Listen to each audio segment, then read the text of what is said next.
इस बार हमने पहले आवश्यकताओं को ध्यान में रख करके शासन चलाया। अब सामान्य मानवीय की आकांक्षाओं को लेकर के हम क्या कर सकते हैं उसको घोषणा पत्र में लेके आए हैं। आवश्यकताओं की पूर्ति अपने आप नई नई आकांक्षाएं जगाती है। आपने देखा होगा, हमने एक हिंदुस्तान का पूरा मैपिंग किया सब डिस्ट्रिक्ट का, और देश में करीब 150 डिस्ट्रिक्ट ऐसे निकाले कि जहां मिनिमम कुछ चीजों पर और बल देने की आवश्यकता है। हमने एस्पिरेशनल डिस्ट्रिक्ट एक स्ट्रेटेजी वर्कआउट की, हमने उसको काम किया। हमने तय किया कि पश्चिम भारत और पूर्वी भारत दोनों बराबरी कैसे करें, पूर्वी भारत को बल कैसे दे, और उसमें हम काफी कुछ आवश्यकताओं को एड्रेस कर पाए हैं। अब आकांक्षाओं को एड्रेस करने की दिशा में हम आगे बढ़ना चाहते हैं। तो एक समग्रतया भारत के विकास को लेकर के हम आगे बढ़ने के लिए चल जाएं। एक और हमने विषय लिया है, आजादी का आंदोलन।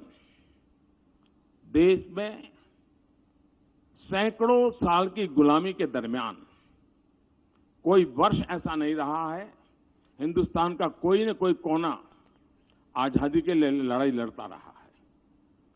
सैकड़ों सालों तक हर वर्ष कहीं न कहीं बलिदानियों की परंपरा रही है। लेकिन आजादी को जब महात्मा गांधी ने जन आंदोलन बना दिया तो उसने बहुत बड़ी ताकत पाई। जैसे आजादी पाने में जन आंदोलन एक बहुत बड़ा सशक्त माध्यम बना। कोई रेंटियां काटता है तो आजादी के लिए, कोई प्रौढ़ शिक्षा करता है तो आजादी के लिए, कोई सफाई करता है तो आजादी के लिए, कोई शिक्षक का नाम काम करता है आजादी के लिए, कोई खादी के कपड़े पहनता है। गांधी जी ने उसको बहुत बड़ा एक व्यापक रूप दे दिया था। भारत को भी विकास के लिए विकास को जन आंदोलन बनाना। और एक सफल प्रयोग आप देख सकते हैं, स्वच्छता। हमारे देश में पहले हम गंदगी की चर्चा करते थे, गंदगी के विषय में हर बार खबरें भी आती थी, बातें भी आते थे, सब होता था। लेकिन पिछले 5 साल में स्वच्छता की चर्चा हो रही है। इसका मतलब ये नहीं कि गंदगी खत्म हो गई थी, लेकिन स्वच्छता की चर्चा करते करते हमने गंदगी को एड्रेस किया। यानी पॉजिटिव थिंकिंग को बढ़ाते बढ़ाते नेगेटिविटी को खत्म किया। और इसमें मुझे देश के सभी मीडिया हाउस की मदद मिली। मैं आज उनका आभार व्यक्त करना चाहता हूं। देश की युवा पीढ़ी की मदद मिली और वो जन आंदोलन बन गया। स्वच्छता के लिए कोई सरकार अपने खाते में सफलता का दावा नहीं कर सकती। जन आंदोलन बना।